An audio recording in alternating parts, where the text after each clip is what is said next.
What's going on, everybody? Welcome back to another video. Hope you're doing well, feeling great, and enjoying freedom. It's a great day to have a great day. Today, I wanted to talk about both silver and gold, but in a different way than I ordinarily would. I want to talk about the good, the bad, and the ugly that many people don't even want to acknowledge when it comes to stacking the precious metals.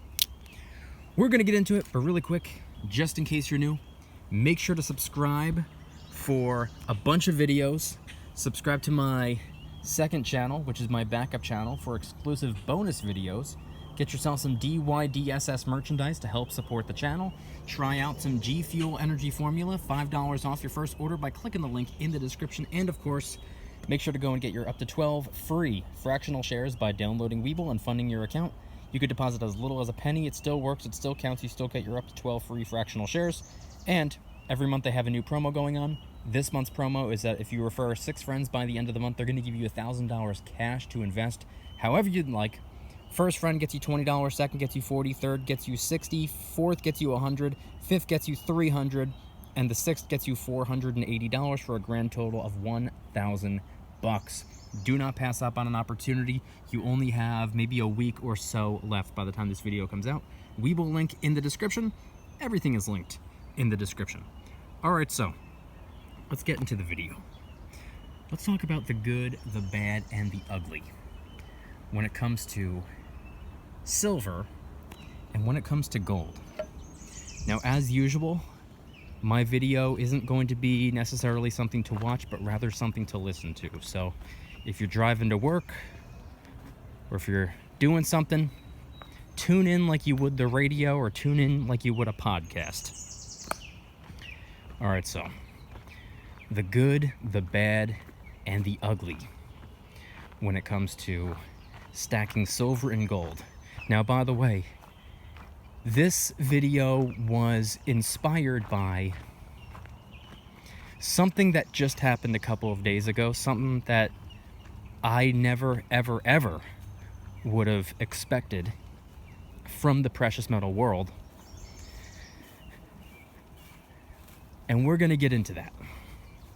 But I want to go in order. I want to talk about the good first, then I want to talk about the bad, and then I want to talk about the ugly, which is what you're here for. Alright, so the good. What's good about silver and gold? Well, a lot of things. I personally believe silver and gold are an excellent way of saving money long term in two different ways. There are two different ways silver and gold can help you benefit long term. The first one is something that is probably talked about the most when it comes to stacking.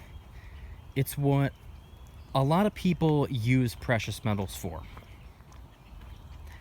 hedging against inflation and preserving wealth long term. Silver and gold, at the end of the day, are real, true, honest money. Real money in a world full of fake money, aka currency. The dollar bill is, it's a real thing. The dollar bill exists, but what is the dollar bill? What is it backed by? Well, it was originally backed by real money. The dollar bill was backed by gold. So, if you think about it, gold already has that going for it, and we haven't even gotten started in this video. Currency used to be backed by real money, used to be backed by real gold. And silver, by the way, is what our coins were made out of back in the day. A couple decades ago, things changed. We hopped off of the gold standard, quote unquote, temporarily. Here we are, a couple decades later, still not returned. But we hopped off of the gold standard. And our coins, our dimes, quarters, half dollars, which used to be made out of silver. They used to be silver dimes, silver quarters, silver half dollars. 90% of those coins were made out of silver. Or should I say, or all of them were made out of silver, but each one 90% composed of silver. So our currency used to be backed by real money. The money that we talk about, the silver and the gold, stacking the coins, the rounds, the bars. We used to lean on those for our currency. And like I said, this video has barely even gotten started yet, and we already have something on the table for something that silver and gold have going for them. They're so important, they're so real, they're so valuable, that we used to back our currency off of them. We used to make our coins out of them. That's how important they are. I like to believe that when the world started to discover the true value of silver, the intrinsic value of silver and gold, the real honest value of the precious metals, I think we started to realize that 1/14 of a troy ounce of silver, which is what a 90% silver dime is, 1/14 of a troy ounce, probably worth a whole lot more than just 10 cents. So maybe we shouldn't be putting 1/14 of a troy ounce in this little 10-cent piece. Maybe, just maybe,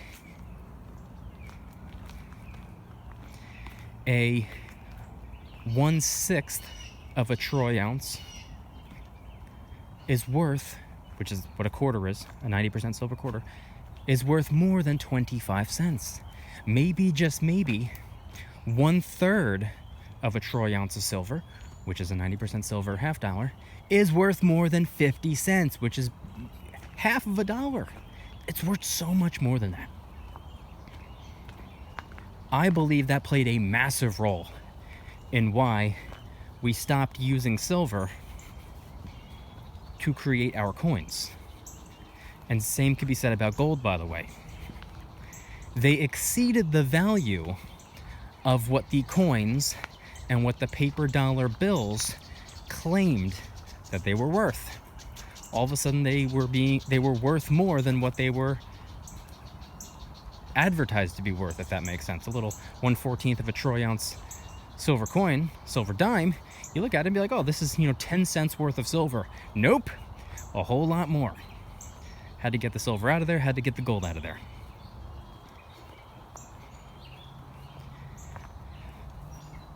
So moving on, as another example of why I believe silver and gold are an excellent way of saving money long term, or I guess to finish up what I was talking about before, hedging against inflation and using the precious metals, an asset.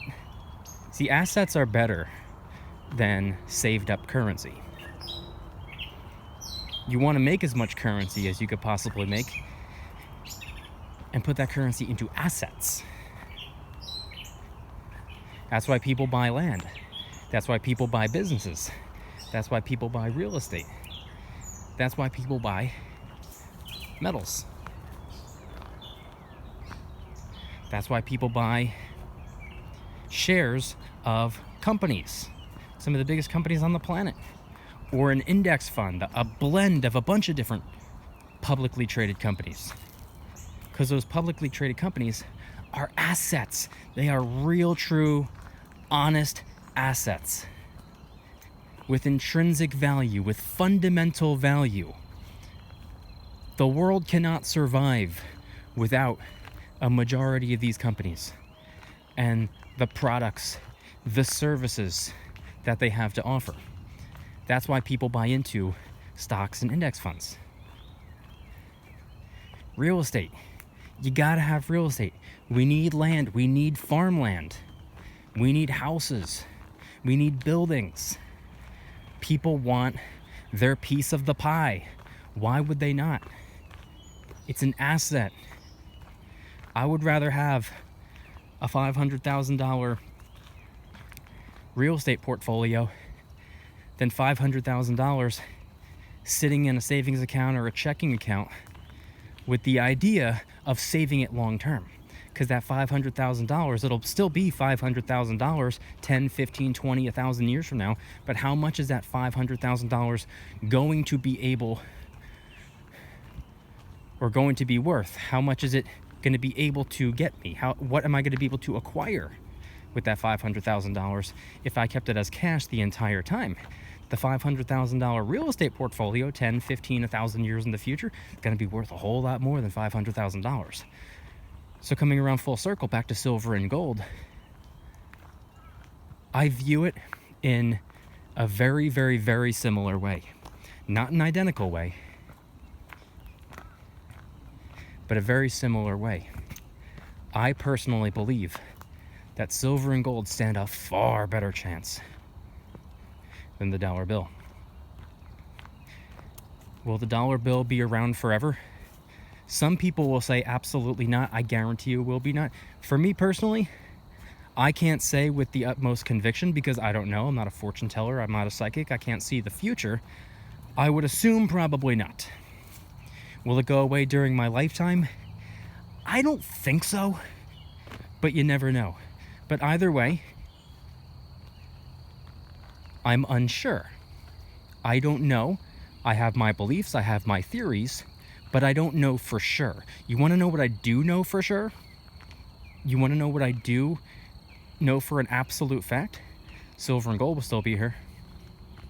Silver and gold are not going anywhere. They will always exist. Whether they're used for what they're currently used for today, or if they're used for something else in the future, if they're used for more things, if they're used for less things, they will still be here. They will still exist, and they will still have their intrinsic value. Silver and gold are real. They're here to stay.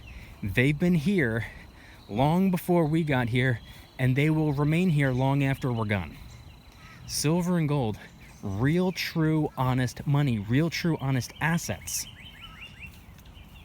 constitutionally recognized as money, internationally recognized as money. You can't use your US dollars in every country in the world. You can't use your Canadian dollars in every country in the world. You can't use your Australian dollars in every country in the world. You want to know what you can use no matter where you go? Silver and gold. Internationally recognized as money, in addition to being constitutionally recognized as money. And even more importantly, biblically recognized as money. Silver and gold have been money for thousands and thousands and thousands of years. It's in the New Testament, it's in the Old Testament. Silver and gold, real money, real, true, honest forms of payment. Silver and gold. So that's the first way I believe silver and gold can help you save money long term, by putting your currency into an asset. A very small asset, but one that you can hold in your hand, one that you can keep in your pocket like I'm doing right now, one that you can hide under your bed, bury in the backyard, lock up in a safe, or do whatever you want with it. Real, true, honest money, a real, true, honest asset that will always exist and always be needed. You know, the whole world wants to go solar. Oh, solar panels. We need solar panels on every building in the world. Well, guess what's needed to make a solar panel? Silver. Just an example of one of silver's many, many uses. Silver actually has over 10,000 different jobs. Silver is used in over 10,000 different ways. It's the most reflective metal in the world.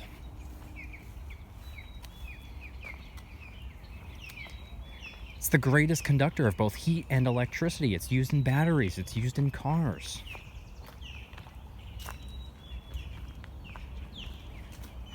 Gold, another very important metal. Very similar uses. But it's a slightly more flexible metal than silver. Silver is a little bit tougher to bend. Silver is a little bit tougher to scratch the surface of. Silver's more dense of a metal. That's why a lot of gold coins, or a decent amount of gold coins, have a little bit of silver mixed into them, silver and copper, to make them a little bit more dense, a little bit more solid. But the fact that gold is technically a softer metal has its pros as well. A little bit more versatile in certain ways. And another fantastic conductor of both heat and electricity. Coveted everywhere. Recognized as a symbol of wealth and status.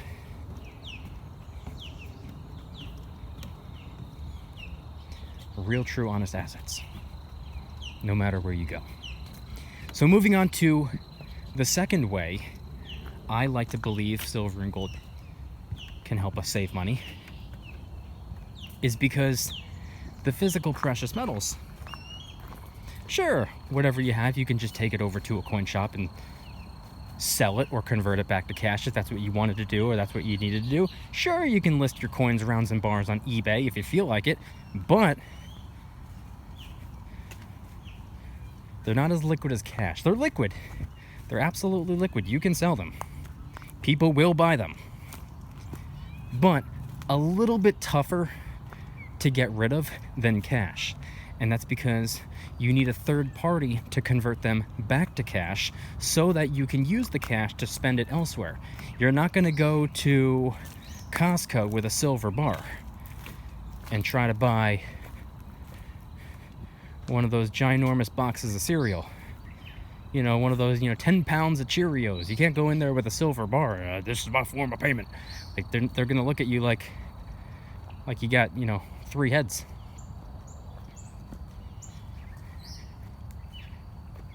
Which might not sound great, but it's a money spending deterrent. See, if you have a pile of cash. See, this is why, before I discovered the silver and gold, one of the tricks that I was taught was if you're going to carry cash, carry larger bills. Keep $100 bill in your pocket, or keep a couple $100 in $100 bills tucked away somewhere, because you're going to be less likely to break the $100 into 20s or 10s so that you can spend it on something that you don't need. I know a lot of people who do this. I know a lot of people who did this. A lot of people recommend it. They're like, if you have $100 in your pocket, you're going to be less likely to cave in and be like, let me get change for this 100 so I can buy that yo-yo over there. Like if you have, a stack of singles, 5s and 10s in your pockets, it's going to be like, here you go. Take the cash. I want the yo-yo. I want the yo-yo more than I want the cash. $100 bill, you're probably not going to do that. Silver and gold act in a very similar way, and I would argue a better way, because it requires a third party. You're going to have to go to the coin shop and exchange your money for currency instead, so that you can go to Costco and get that 10-pound bag of Cheerios and that yo-yo that you so desperately need, or those light up sneakers. Those are cool. I'm gonna get rid of my silver bar so I can get one of those, or maybe some Heelys, so I don't have to walk this trail. I can just roll through the woods. Imagine that. Imagine a video where I'm not even walking. I'm just rolling through the woods all day with a pair of light up sneakers with wheels in them. Imagine that. Sounds kind of cool, actually, now that I think about it. But if you have the cash in your pocket and somebody comes up to you and says, hey, I got these light up sneakers with wheels in them, $40, and they're yours, and you happen to have $40 in your pocket, you might take them. But imagine thinking to yourself, wish I could, but all I have is silver. Are you really going to go to the coin shop and exchange your silver for cash so you can buy those stupid shoes, or so you can buy whatever? Probably not. But in the event of an emergency, or in the event where you just need to, or in the event where something pops up and you make the decision for yourself, hey, you know what? There's something out there that I've been interested in for a while and I want to buy it. let me go to the coin shop, trade some of my silver for cash so I can fund the purchase. There's nothing wrong with that, but it required the middleman. It required a little bit more effort on your part to get the cash so that you have the cash to spend, which means you had a little bit more time to think about it. Maybe you're in the coin shop making the conversion and you're thinking to yourself, you know what? Now that I'm thinking about it, I don't need it. Or now that I'm thinking about it, I don't want it. It's a money spending deterrent.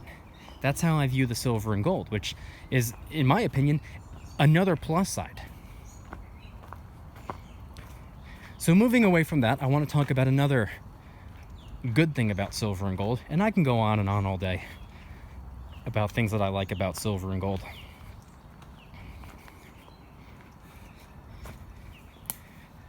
This section of the video, people might be like, oh man, of course you have a bunch of good things to say about silver and gold. You've been stacking silver and gold for half a decade at this point. You're biased. Well, just wait until I get to the section where I talk about the bad things about silver and gold, with the ugly things. But one other good thing that I wanted to mention was that silver and gold can act as a pretty good buffer during rocky financial times, rocky economic times. Having at least a small percentage of your portfolio dedicated to the precious metals, specifically the physical precious metals. I'm not talking about buying silver and gold on paper. I'm talking about having actual physical silver and gold coins, rounds, and bars in your possession. Is that when the economy is going through a rough patch, silver and gold typically, not always, but typically end up doing a little bit better. Silver and gold, when it comes to the precious metals, oftentimes bad news is good news. When we're going through a rough patch, when we're going through hard times, where our dollar is getting pummeled into the ground, when our dollar becomes weaker, oftentimes you'll notice that silver and gold become a little bit stronger. And vice versa, by the way, which we'll get into. But when the economy's not doing so hot, when the economy isn't in the greatest shape, silver and gold typically do a pretty good job of helping you stay afloat. See, that's the importance of diversification. Maybe your primary focus is on real estate. Maybe your primary focus is on the stock market. I do believe in the power of diversification, which, by the way, is another good thing about silver and gold. They're an excellent way to diversify a little bit, keeping a little bit of money in that particular form of an asset. They're a good way of diversifying. And if you're going to invest, if you're going to focus on personal finance, if you're going to save, if you're going to build wealth and or preserve wealth, you want to diversify. Now, you don't have to go out there and become a hardcore silver and gold stacker. I don't consider myself to be a hardcore silver and gold stacker. I was for several years. I've dialed it back dramatically at this point because I'm more so focused on building wealth at this point. Silver and gold are a great way of preserving wealth once you have wealth to preserve. I don't have a great deal of wealth to preserve just yet, so I need to build something up for myself that I can later turn around and make the switch and go back to focusing on silver and gold much more aggressively again and preserve what I built up for myself. But regardless of what your priority is, I think you should be dedicating or allocating some resources, aka your currency, to the beautiful precious metals. Now, like I said, I'll make this quick, but like I said, you want to diversify. And regardless of what your primary focus or objective is at the moment, you want to be in as many different areas as possible. You want to cover all bases.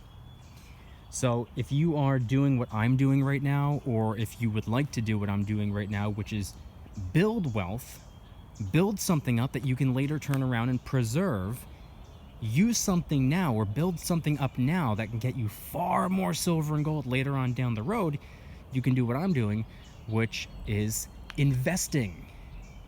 And like I said in the intro, if you download Webull and fund your account, they're going to give you up to 12 free fractional shares just for doing so. Every month they have a new promo going on. This month's promo is they're going to give you $1,000 cash to invest however you want if you refer 6 of your friends. First referral gets you 20, second gets you 40, third gets you 60, fourth gets you 100, fifth gets you 300, and sixth gets you $480 for a grand total of $1,000 to invest however you want. Webull link in the description. Time is running out. You only have a couple days or maybe a week or so left of this promo, and then it's gone. So make the most of it, capitalize on it, and then when we move into July, make the most of whatever that promo is going to be. Webull link in the description. Okay, so when it comes to diversifying, that's basically the ticket right there. They say, oh, don't keep all your eggs in one basket. All right, no problem. I'll have multiple baskets. And silver and gold could be an excellent separate basket away from your real estate, away from your stocks, away from your business, away from your job, away from all of that. Don't keep all your eggs in one basket. Have multiple eggs in multiple baskets. That's what I believe. Now, the last thing I'll say about silver and gold while we're talking about the plus side, while we're talking about what's good about the silver and gold, let me quickly talk about something that comes along with the silver and gold. And that would be the silver and gold community. When I first started stacking, November, December of 2017, or actually before that, about a year and a half prior, I learned about silver and gold, but I started stacking at the very end of 2017, but I learned about it either 2015 or 16, I don't remember. But I was introduced to it by a friend of mine. He told me every single week when he gets his paycheck, first thing he does on the way home is he stops by the coin shop and he picks up 2 silver coins. 2 ounces of silver every single week. And he said he'd been doing this for years. So I was thinking to myself, I was like, wow, 2 a week, every week, for years, he probably got like hundreds of coins at this point. And he said, that I do. Didn't really understand it at the time, but something interested me about it. And then I kind of just moved on, and something happened. I don't know what it was or why, but the conversation he and I had popped into my head, and I was like, hey, you know what? I remember how interesting that was. Let me look into it a little bit more. Let me research it. It just randomly popped into my head. It was I don't know. I don't know why or how that happened, but I thought about it again. I was like, let me look into it. So I went on this website. You may or may not have heard of it. It's called YouTube. Now, if you are a genius, you wouldn't be watching this video on YouTube. You'd be watching it in the VIP club, where I post my videos every single day at 4 a.m. Eastern Standard Time, and there are no YouTube commercials. It is off YouTube. It is on a separate platform. It's in the VIP club. It's my Patreon page. Link to that will be in the description. You can watch thousands and thousands of videos that I've been posting over the years. They're all sitting there waiting for you to watch, and you get early access to every single one of my future videos. But I looked up silver on YouTube toward the end of 2017, came across a couple of channels. Not gonna lie, well, a lot of those channels still exist today, and to be completely honest, I thought they were all so boring, and I choose not to lie. I try my best to always tell the truth every single time. Here's the truth, I still think they're all very, very boring, except for 2. There are only 2, in my opinion, that have really gotten it right. And I remember reading through the comments of their videos, and I'd also go to other websites and just, read articles and just do some like research outside of listening to these YouTube channels' opinions. I would do some actual research. I'd look at the charts, I'd look at the graphs, I'd look at the numbers, look at the analytics, look at the statistics, I'd look at everything. and I tried to familiarize myself with it as best I could. Now, I was still running my YouTube channel at the time, this very channel, but I wasn't making silver and gold videos yet, because that was before I really got into it. I was making other types of videos.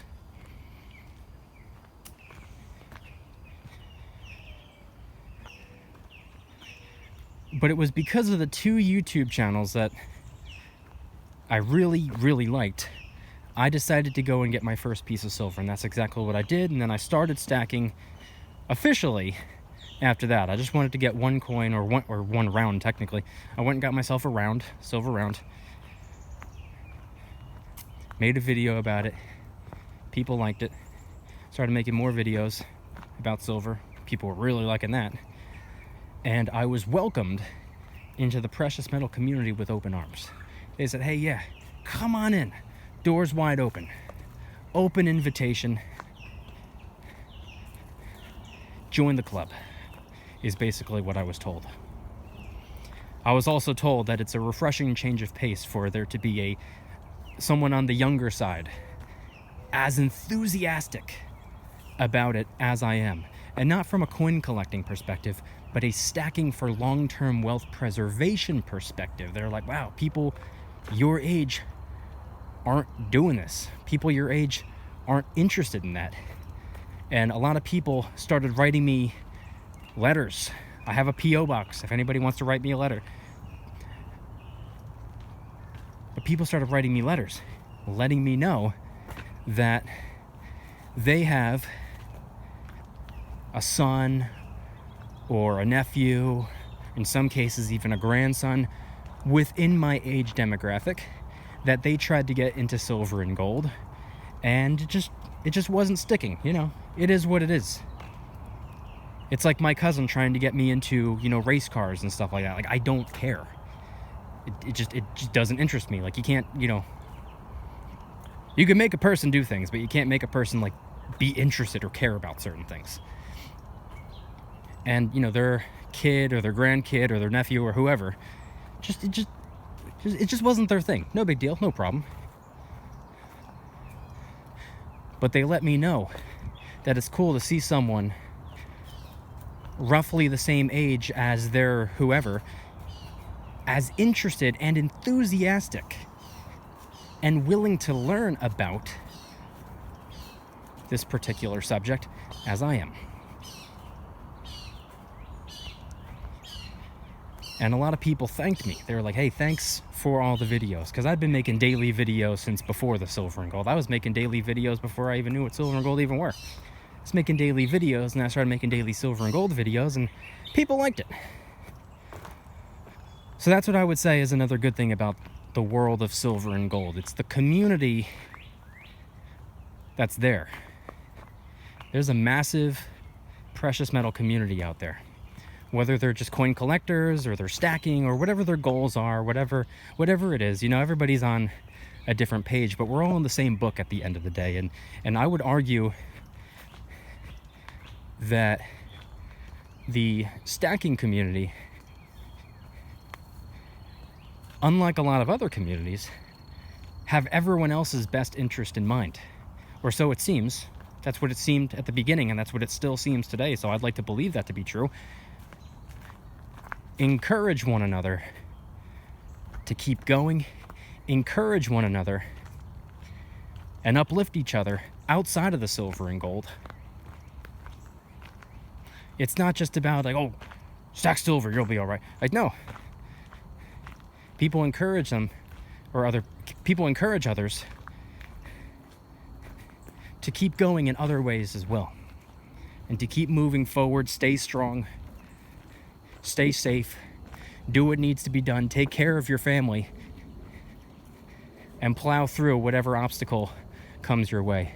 You know, I was talking to my boss just a couple days ago, and some advice he gave me, because I'm getting transferred to a different location now. Against my will, thanks, HR. But he told me, he gave me some advice. He said, 99%, or no, let me word it this way. 1% of the people that work for this company are very goal-oriented. They're very focused on moving up. They're very driven. They are determined to make more out of their career. 1%. Meanwhile, the other 99% are very, very, very complacent. And if given the opportunity, they would take on less responsibility than they have. So anyway, the advice he gave me was that since I want to move up, and since I want to, you know, climb to the top or as close to the top as I can, he said, when you talk to the corporate level people, when you're interviewed, when they come in to meet you, or you go there to meet them, and they want to determine whether you're the right fit for the job, they're going to ask you, how would you handle a situation that you don't know how to handle? What if a once-in-a-blue moon event pops up that you weren't exactly prepared for? What would you do? He told me, and he probably sees that I kind of already have that type of personality anyway, but he told me what he said when he was asked that question. He responded by saying, if I come face to face with a wall that I can't go around, I will go over it. If I can't go over it, I'll go under it. And if I can't go under it, my God, I'll go through it.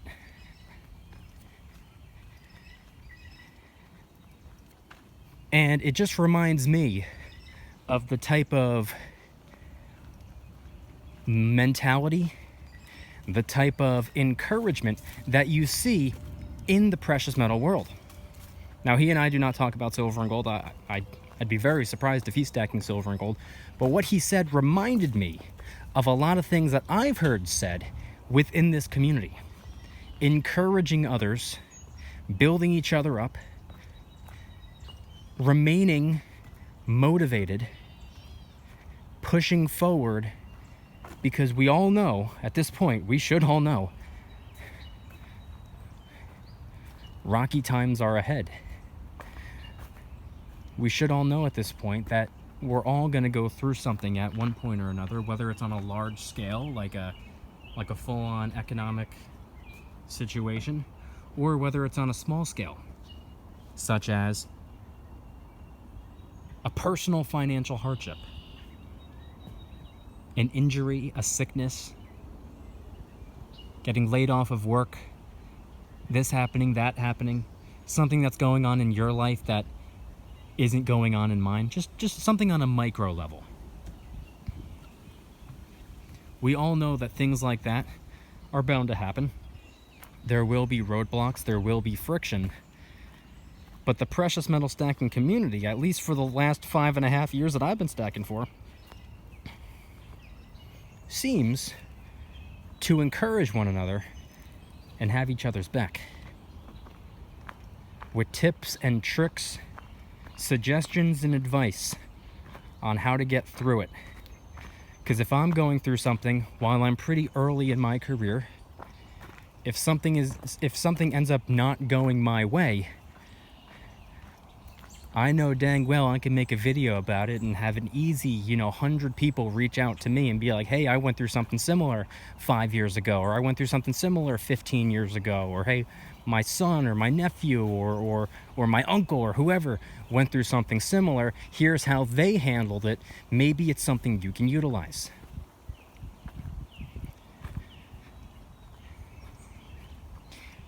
So anyway, in conclusion, those are just a couple of examples of the good that comes along with the silver and the gold, the beautiful white metal, the beautiful yellow metal. By the way, this one right here just so happens to be a 3 troy ounce Monarch Precious Metals 3/9 fine silver bar. I got it, I believe, in October because it just kind of reminded me of a tombstone. It just seemed like a pretty cool thing to have during the month of Halloween, I like to call it. And this over here is a 1/4 ounce gold Philharmonic. My very first 1/4 ounce piece of gold. All right, so now that we talked about the good, let's talk about the bad. And then after we talk about the bad, we're gonna be talking about the ugly. So the bad news, because you can't have all pros and no cons. It's not all sunshine and rainbows, or should I say it's not all silver and gold. There's a downside as well, which is that opposite to one of the examples that I gave in the good, where I talked about during, rocky financial times, silver and gold tend to, typically, not always, but a lot of the time, will strengthen. Well, we obviously don't root for tough times. We don't get excited about high inflation or the economy falling apart or geopolitical conflict or this type of bad news or that type of bad news because it makes silver and gold a little bit stronger. We don't look at it like that. We want there to be good times. We want the economy to be healthy. We want to remain dominant. Since every country in the world is competing for economic dominance, we want economic dominance. We want to be on top, and we are on top in many, many ways. But we want to be strong, and we don't want just a healthy US. We want a healthy everywhere. We want everyone to do good. That's part of it. Number one goal is, or should be, America. And then once we get America in good shape, once America is in fantastic standing, then we can help others. We should help others. We should absolutely help others. We shouldn't be selfish and stingy and greedy. Greed is one of the 7 deadly sins. So what I don't think the man upstairs would appreciate that. America only. No. It's never been America only. It's America first, and then we help everyone else, or whoever needs help. And other countries should view the same. If you're watching this from Canada, it should be Canada first, and then we help others. If you're watching this from Italy, it should be Italy first, and then we help others. Make sure you're in good standing. Anyway, I don't mean to go in that direction, but here in America, we are rooting for a healthy America. We're rooting for a strong America. We're rooting for, cheering for, and hoping for unity, strength, to get on the right track, and for our economy to be booming again. We want small businesses to be thriving. We want massive corporations to still be doing fantastic, continuing to innovate, continuing to create, continuing to do better. We want everyone to have a job. We want people to be able to afford to let their wife know, hey, you don't have to go to work if you don't want to. I got this.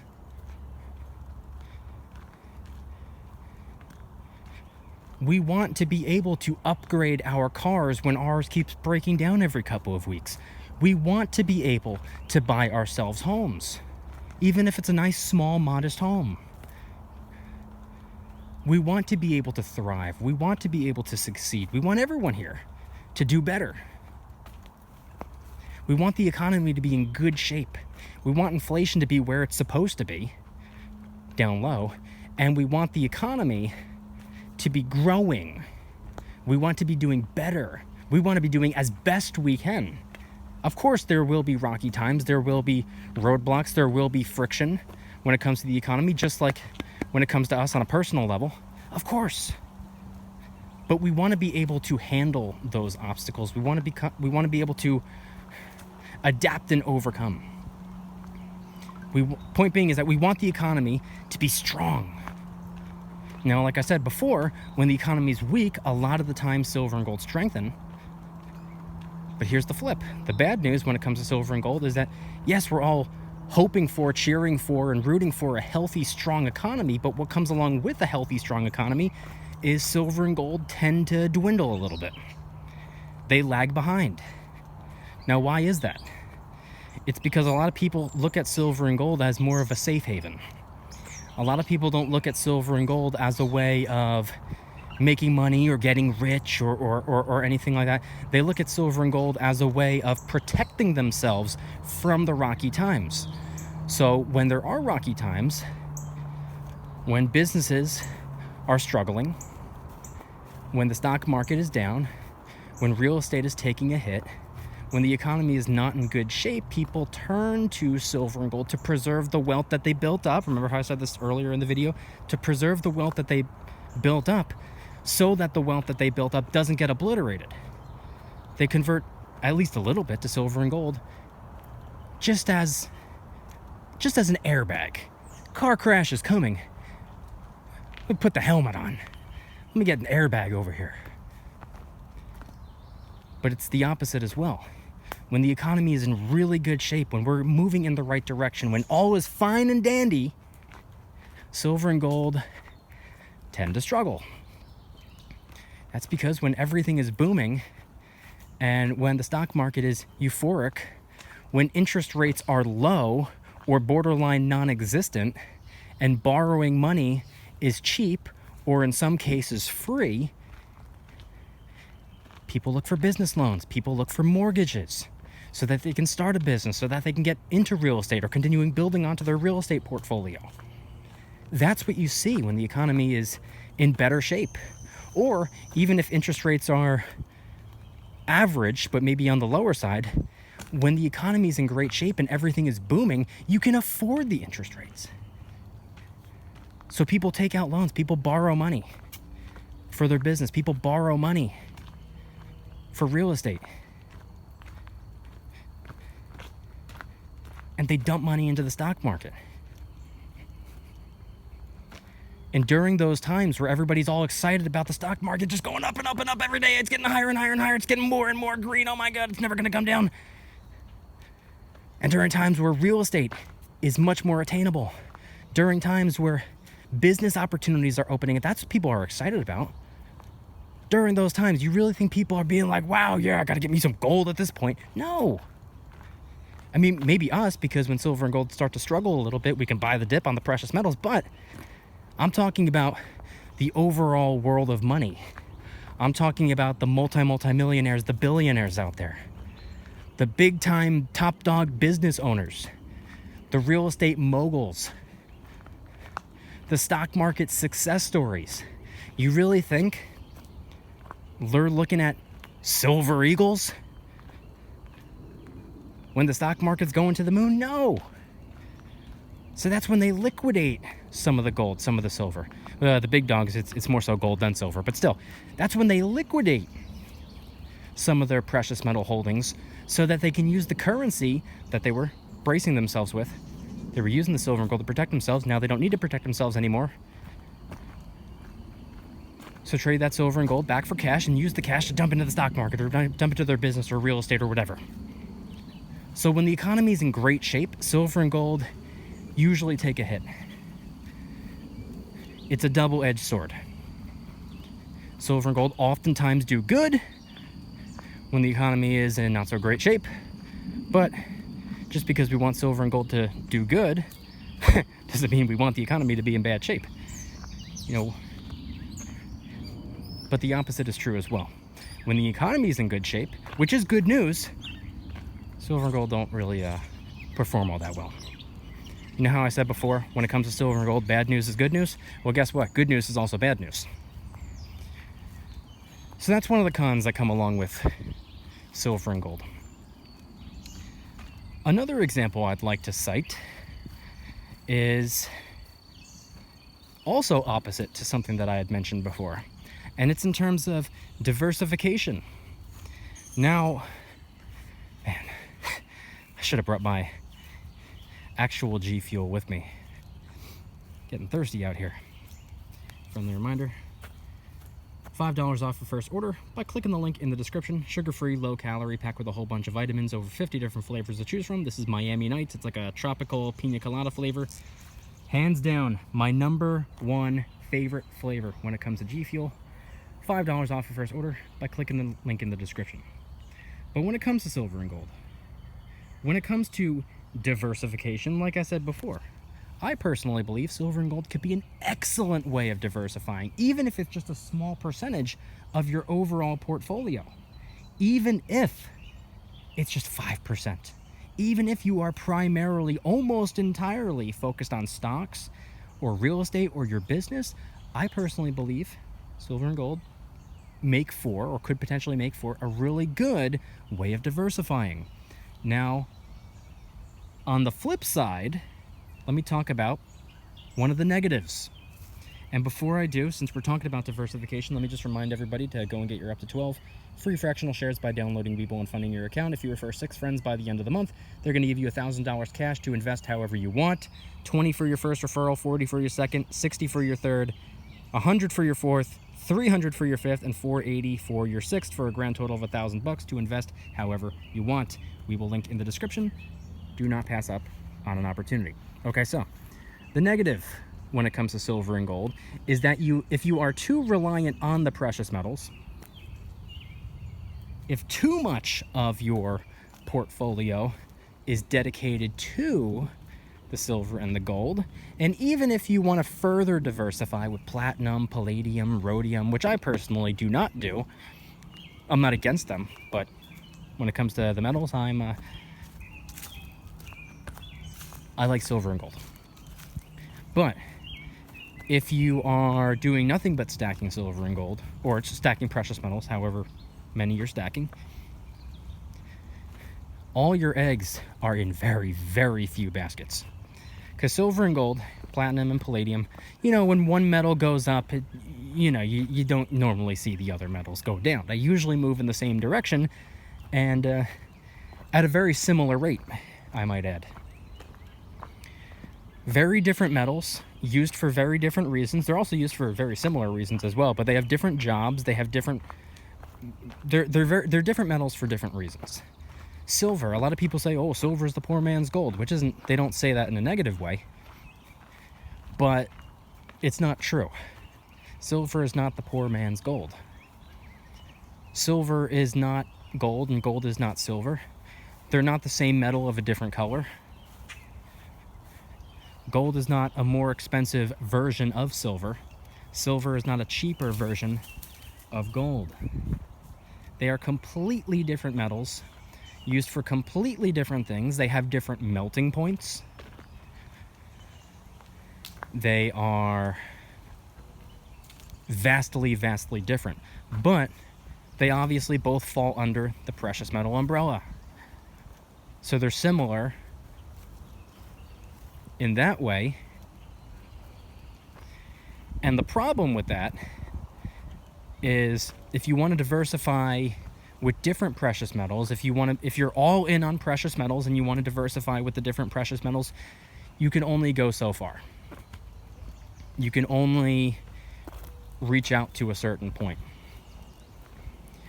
Now, of course, beyond the precious metals, you can stack a little bit of the industrial metals if that's what you want to do. That's not what I do. I'll pick up some copper when it's free, but I'm not. I'm in no way am I all in on copper. Oh yeah, copper to the moon. No. But if you're all in on the precious metals and you want to diversify within that precious metal world, you can only go so far. And if we hit a point where precious metals take a hit, you're not really going to have anything to cushion the blow with, if that makes sense. You're not really going to have much of a buffer. You're not really going to have something to stabilize your financial well-being. Now, of course, an ounce of silver is an ounce of silver, regardless of what happens with the dollar, regardless of what happens with this, regardless of what happens with that, but you're too concentrated. You don't want to be so concentrated. You want to be diversified. You want to have multiple eggs in multiple baskets. You don't want to have multiple eggs in the same basket, or one egg in 2 or 3 different baskets. No, you want to be diversified. You want to branch out, even if, like I said before, I personally believe silver and gold could make for an excellent way of diversifying outside of whatever your focus is, even if you want to make it a small percentage. The opposite is true as well. If your overall portfolio is precious metal focused, I think you should have a small percentage of your portfolio dedicated to something else outside of the physical precious metals. And when I say outside of the physical precious metals, I don't mean to do what most silver and gold stacking people do when they step out of the silver and gold world. They try to step out of the silver and gold world while still staying in the silver and gold world. And their form of diversifying is by buying paper silver and paper gold, or investing in a precious metal company or something like that. Like you're stepping out of the silver and gold world without stepping out of the silver and gold world, if that makes sense. That's not what I'm talking about. I'm talking about broad market index funds. I'm talking about a business, and I'm talking about real estate. I'm talking about things that are very, very far away and not reliant on the world of precious metals. That's what I'm talking about. Even if it's just 5% of your overall net worth, I think that 5% of something different can do a pretty good job acting as a buffer. Now, do I think it's a good idea to have 95% of your net worth in any particular market? No, but a small percent, maybe 5%, 10%, at least it's a start. I think you should be pretty well-rounded. I think you shouldn't be overly reliant on any particular market or any particular specific metal or any particular specific industry within the stock market, or any... I don't think you should be overly concentrated on anything. I think you should be as diversified as possible. That's the point I'm trying to get across. And unfortunately, if you're all in on silver and gold, if you're all in on precious metals, there's not really a great way of diversifying. The way we diversify within the silver and gold world is getting different types of silver, different coins, different rounds, different bars from different countries of different denominations, maybe a different metal. Maybe, I got a whole bunch of silver kangaroos. This time around, I'm going to get a gold kangaroo, because diversification. Doesn't really work that way. It's helpful, but it's still just so concentrated. So that's another downside to the silver and gold. One more downside to the silver and gold, one more to fit into the bad category before we get into the ugly, because it gets worse, is that silver and gold, if you look at the charts, if you look at the graphs, if you look at the actual numbers, see, this is something that a lot of people in the silver and gold world don't like to acknowledge, and I've never been one to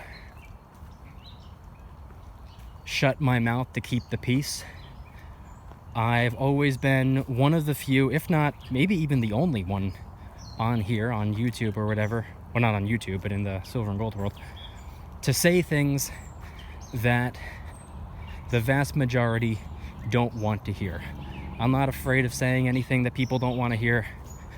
I'm not afraid of speaking about my opinions, and I for dang sure am not scared to speak about the truth, which, by the way, we're going to get into when we get to the ugly. But before we do that, when it still comes to the bad, is that unfortunately silver and gold don't perform the way most people would expect them to, or most people would want them to. They do not perform the way that they should if you're looking at silver and gold as an investment. I do not look at silver and gold as an investment. I've never looked at silver and gold as an investment. I don't consider it to be an investment. I believe it's a way of saving. I don't believe it's a way of making. So when people look at the charts and people look at the graphs and be like, wow, silver and gold have done a horrible job in comparison to the stock market, I personally don't think it's a fair comparison. I don't think we should necessarily compare silver and gold and what the precious metals have been doing to the stock market, because they're so different, and having money in either one is for completely different goals. The stock market is a way of making money. Precious metals are a way of saving money that you already made. But the downside is that silver and gold have not performed. They've underperformed if you compare it to stocks, which you shouldn't, but if you do, they have severely underperformed. Underperformed compared to real estate, underperformed compared to businesses, underperformed compared to bonds, underperformed compared to most of the different types of markets and whatnot. But it's for a reason. They're not intended to be used in that way.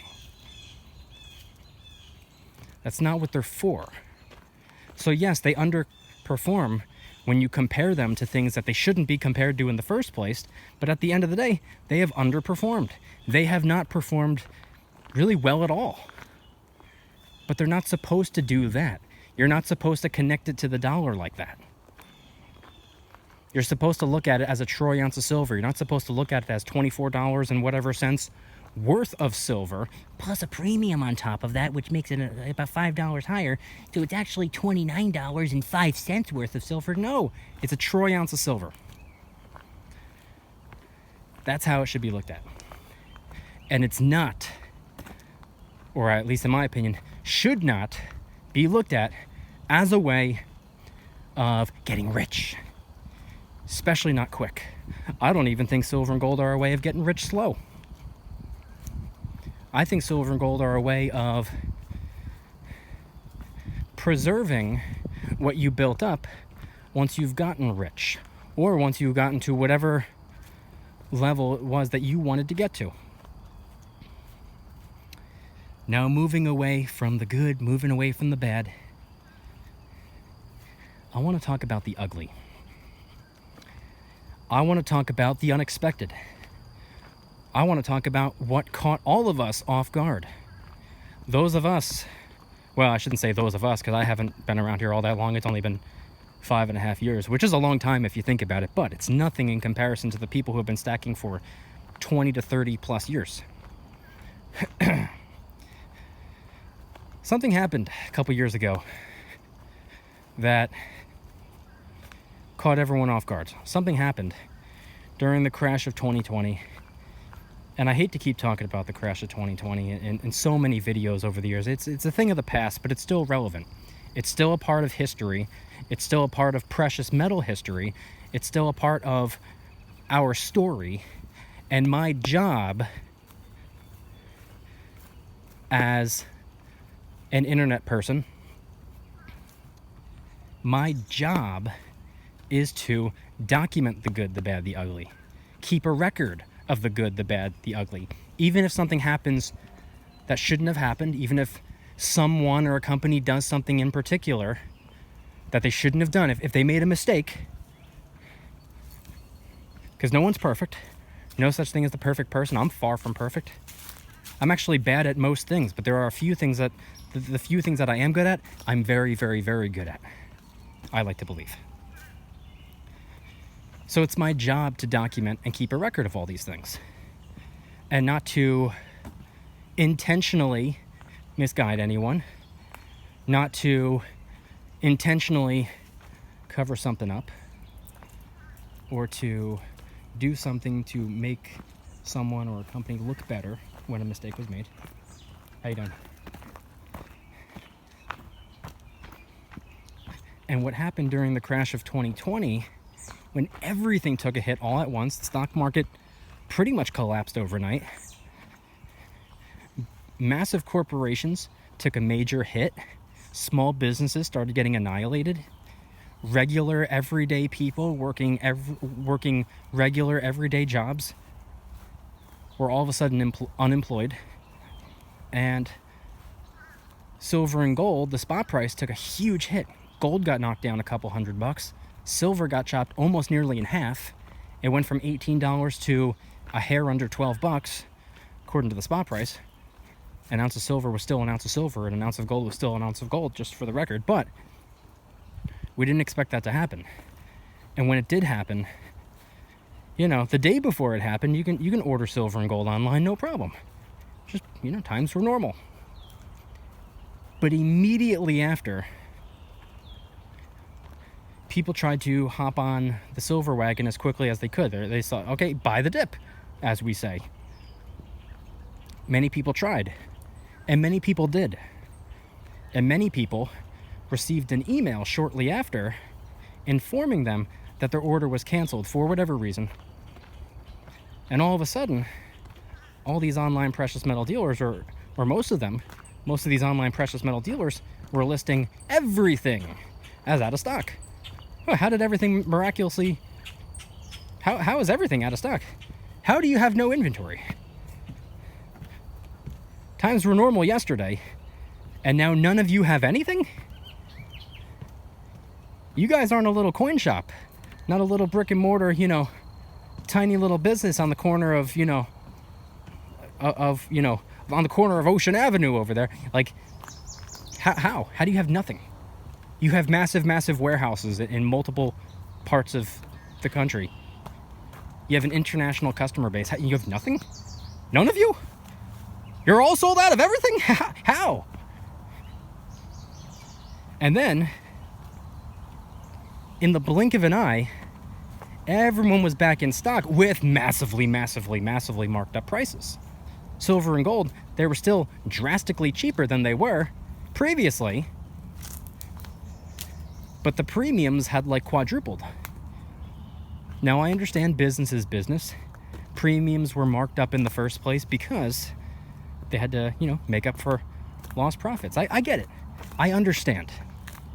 But when the spot price of silver and gold recovered back to where they were before everything fell, premiums were still high.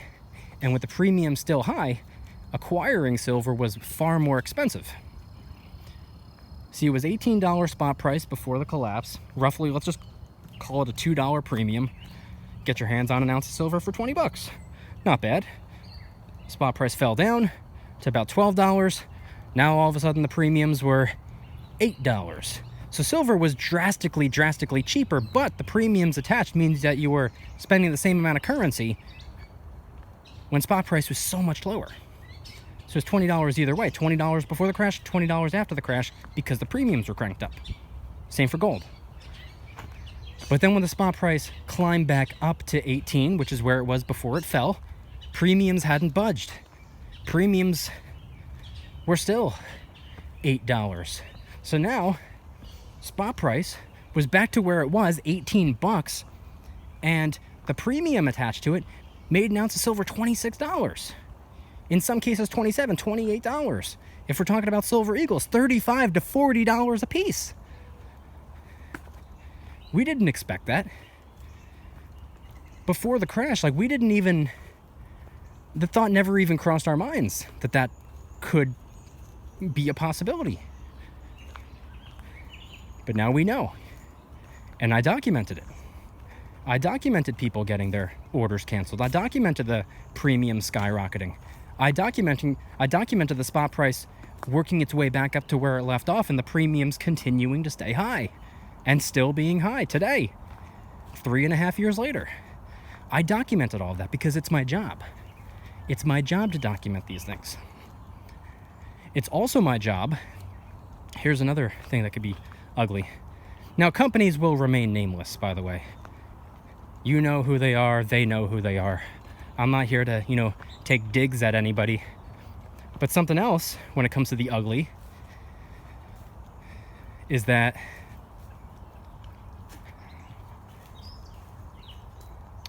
something else that I documented was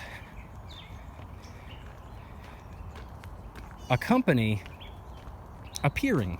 I didn't know for sure, so I didn't want to make any accusations, but I documented a bunch of stuff because I ended up, I actually wouldn't have said anything at all if I wasn't getting, blasted with, spam, and it was affecting my business online. People that had genuine concerns and genuine questions were being flooded out by spam. And these spam bots, now I don't know if they were spam bots or if they were actual people typing these things, But they were all saying, hey, get your silver and gold from this particular company. This particular company has great reviews, fantastic company, get your silver from them. They were all talking about the same company. And they were just blasting me with spam and flooding out important questions, flooding out important information that I needed. People were trying to contact me about, how do I join the VIP club? The answer to that is link in the description. How do I get a DYDSS t-shirt or hoodie or whatever? Link in the description. There's the answer to that. How do I get my up to 12 free fractional shares by downloading Webull and funding your account? Well, the link is in the description. Everything you need, all my resources are linked in the description. But people were asking me questions. They had questions about silver, questions about gold, questions about the stock market, questions about this, questions about that. And I couldn't see them because they were being flooded out and pushed away by all this spam. And I remember doing a little bit of investigative work, and it turns out that all these spam bots were posting from the same exact city that the company that they were promoting is based in. And there were a lot of other things that went along with it. But long story short was I made a video openly questioning this particular company's marketing tactics. I was like, are they buying fake reviews or leaving their own fake reviews? Because if so, that's breaking FTC guidelines. Big problem, big crime. You cannot do that. That's illegal. I didn't accuse them of it. I just asked, is this what's going on? And I contacted them, the company, and they read my messages. They listened to my concerns, but chose not to get back to me. And I documented all of this. And there was even more. But I openly questioned, publicly questioned in a video, their marketing tactics and integrity. This was a while ago. I believe this was 2020, maybe it was 2021. I couldn't have been 2022. I don't remember exactly. I think it was 2020 or 2021. Well, just a couple days ago, like I said, it's my job to document these things. It's my job to offer perspective and add commentary and speak about what I consider important subject matters. That's my job. Well, a couple days ago, I stopped by my P.O. box, and there was a letter. This time around, it wasn't from a viewer. Well, I guess technically it was. They had to have viewed my video, but the company that I made a video about, just asking questions. And I made very clear in the video, I said over and over and over again, that I don't know for sure if this is what's going on. This is what it appears to be. I don't have proof, but I have an endless amount of evidence. No accusations are being made. I'm just openly asking a question, and I'm bringing it to the public because they chose not to answer me in private. That's basically what the video was. It's an old video, but I got a letter in the mail from the company that I made the video about, informing me. Now, this wasn't like a cease and desist letter. Thank God, because that wouldn't go over well on their part. A cease and desist would imply that I had broken the law. A cease and desist would imply that I illegally targeted their business and intentionally and wrongfully tried to harm their reputation, which is not the truth. So thankfully, it was not a cease and desist letter. It was a letter informing me that they're aware of my video, and they've since made a lot of improvements within their company. And they included a variety of examples of how they've gone about improving their business. One of which I believe had something to do with training their marketing department, or retraining, restructuring, and just overall improvements were made. They said, we've done this, like, hey, we recognize your concerns, apologize for not getting back to you. We hear your concerns, we understand where you're coming from, and we've since made improvements. It's all fine and dandy. But then toward the bottom,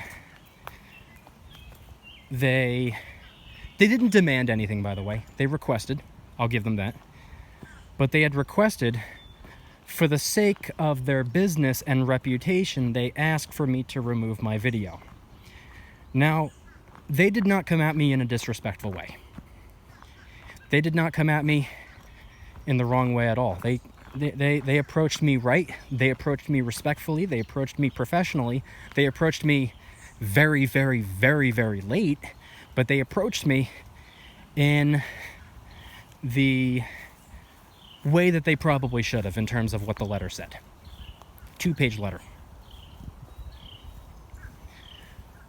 Now, if they approached me in a disrespectful way, or if the letter that I opened up happened to have been a cease and desist, I would have a very different tone right now. I'd be like, hey, come at me, bro. You ain't winning this one. Free speech, mother effer. I'd be that guy right now. But no. They contacted me in a respectful way. They didn't demand for me to hide the evidence that I had on them that appeared to be questionable and illegal marketing tactics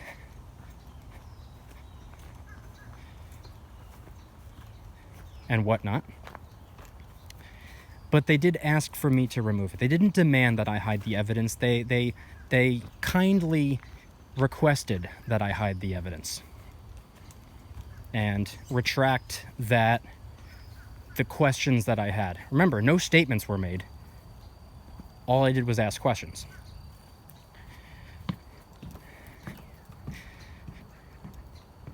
Now, even though they approached me in a respectful way, even though they were professional about it, and even though they may or may not have improved their marketing department and changed their ways and fixed what was wrong and addressed my concerns, even though that all may be true or they claim for it to be true, my video will remain up. At this time, I am not removing that video, and it has nothing to do with me being combative. It has everything to do with me doing my job. My job, as previously stated and repeatedly stated throughout this video right here, my job is to document the good. My job is to document the bad. My job is to document the ugly. My job is to keep a record of what goes on in our world. This is our world. This is our community. And it's my job to document what's taking place within our community. It's my job to keep a record of who's doing things right, who's doing things wrong. It's my job to talk about these things. It's my job to speak freely about important subject matters.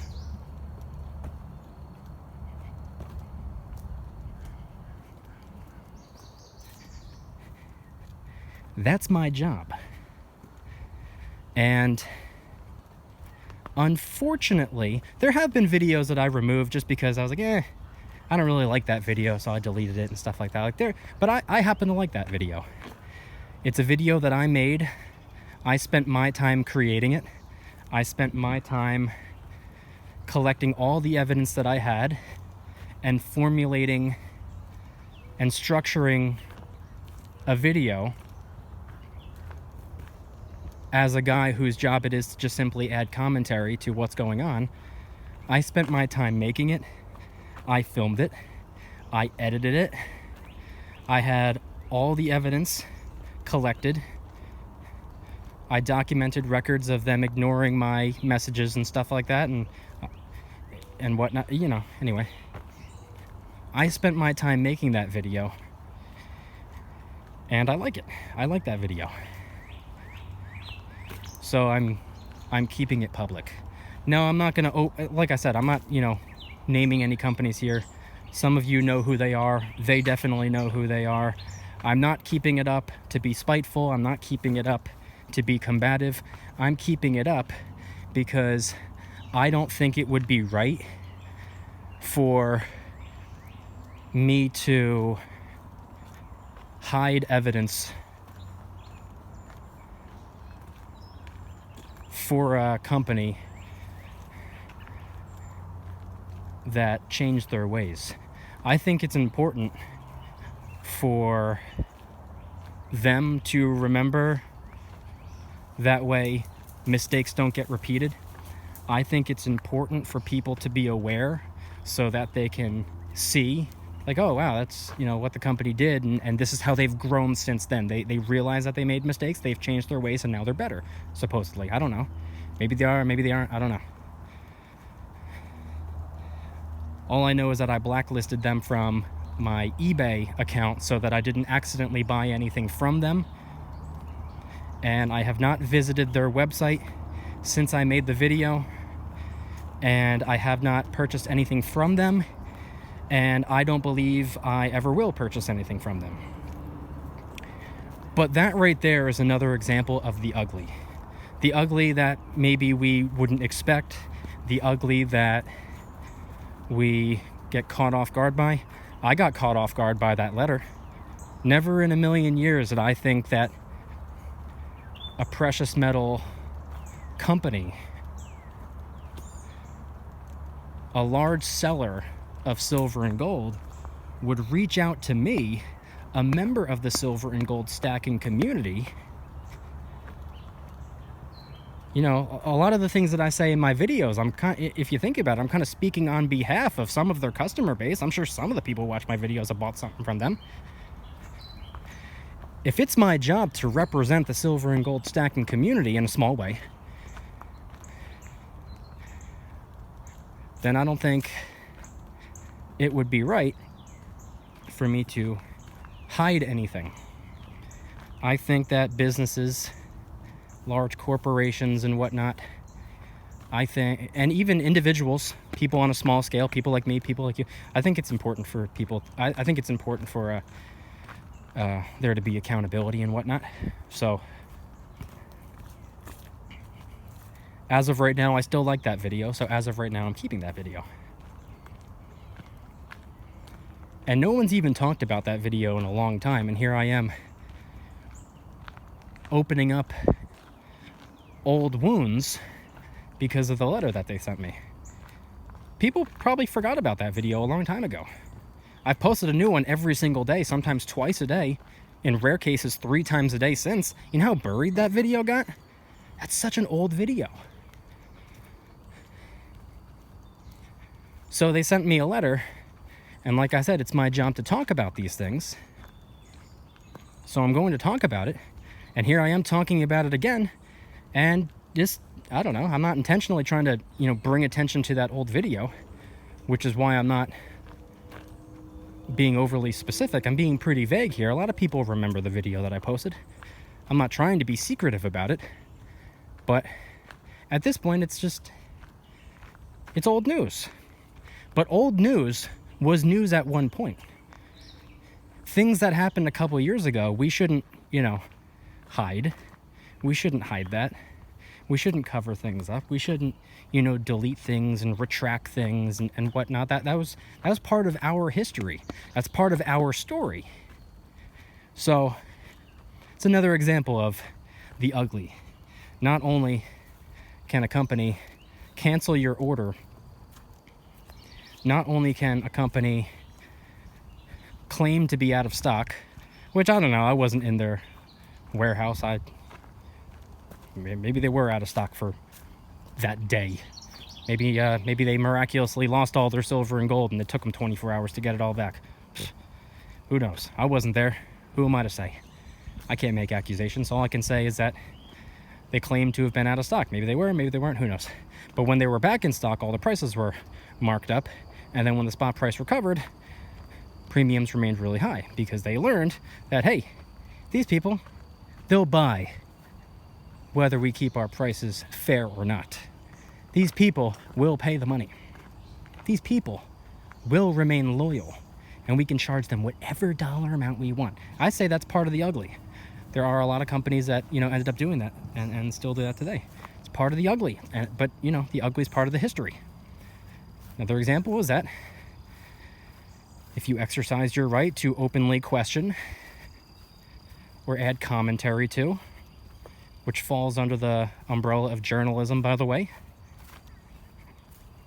you can ask for a person to, hey, you know, you said this about me, you said this about my business, I don't love it, would you mind removing it? There's nothing wrong with them asking that. All they did was make me a request. No problem. If they demanded or legally threatened, that'd be a completely different story. Then we'd have another category, the very ugly. But it just goes to show, it shows a lot, but it was just a letter that I didn't expect to get. It's really not that big of a deal. Probably didn't even need to talk about it, but the ugly is that, you know, some companies out there, whether they're precious metal companies or other types of companies out there, whatever it is that they're selling, any, you know, products or services or whatever, they could very well pay people to leave fake positive reviews. They could buy fake positive reviews. They can purchase spam bots to promote their company for them and, you know, blast people's businesses, which it was interfering with my business. Like I said, I wouldn't have said anything if it wasn't interfering with my business. Sorry that your business tactics are interfering with mine, so I talked about it. But it's part of the ugly, I would say. And that's all I'm going to say about that. Hopefully, this is the last time I'm going to have to talk about it. And I'm hoping that we can close the chapter right here and move on and move forward and not have to take this in a direction that's going to be ugly for everyone. Because that will not be fun. It will not be fun for me. It will not be fun for them. It will not be fun for the viewer. It will not be fun for anybody.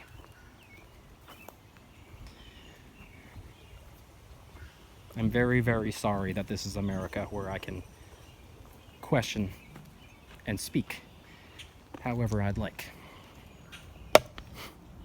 Anyway, I want you guys to head on down to the comments and let me know anything and everything related to today's video topic. If there is anything that I missed, if there's anything that I mentioned that you're unsure about, feel free to question.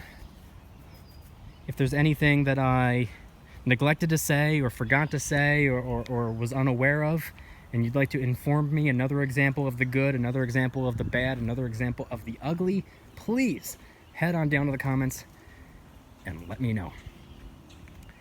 If you guys like today's video, please hit that like button. Subscribe if you are new. Subscribe to my second channel, which is my backup channel for exclusive bonus videos. Get yourself some DYDSS merchandise to help support the channel in the biggest possible way. Got t-shirts, hoodies, stickers, and coffee mugs, many of which are raising funds and awareness for different charity organizations. Try out some G Fuel energy formula. $5 off your first order by clicking the link in the description. Over 50 different flavors to choose from. Sugar-free, low-calorie, packed with a whole bunch of vitamins. And they got over 50 different flavors to choose from. This one's Miami Nights. It's like a pina colada flavor. It's absolutely delicious. It's my favorite flavor that they have that I'm aware of yet. Link in the description. And of course, make sure to go and get your up to 12 free fractional shares by downloading Weeble and funding your account. You could deposit as little as you'd like, even as little as a penny. It still works. It still counts. You still get your up to 12 free fractional shares. So make sure you do so. And if you refer 6 friends by the end of the month, only a couple days or maybe a week or so left at this point, they're going to give you $1,000 cash to invest however you'd like. Your first referral gets you $20, second gets you $40, third gets you $60, fourth gets you $100, fifth gets you $300, and sixth gets you $480 for a grand total of $1,000. Time is running out. Please move fast. They have new promos every single month, but if you make the most of this one, you can also make the most of next one as well. We will link in the description. Everything is linked in the description. And I want you guys to head on down to the comments and let me know one more time. Can you give me an example of the good, the bad, and the ugly when it comes to the silver and gold world? Do you believe that the pros outweigh the cons, therefore you will continue to stack silver and gold? Do you think the cons outweigh the pros? And you somehow managed to watch an entire movie just now, because this is an hour and a half long, I'm just now realizing. You managed to make it an hour and a half of listening to someone talk about silver and gold, but you're not really interested about silver and gold. I don't know how you would be able to do that, but you think the pros outweigh the cons outweigh the pros. And if there's anything that I missed, anything that I forgot to mention, or didn't know that I should mention, or just whatever, let me know. What do you think of my examples of the good, my examples of the bad, my examples of the ugly? And can you add to them? Head on down to the comments and let me know anything and everything related to today's video topic. Thank you guys so much for watching. See you next time. Don't you dare stop smiling. Peace.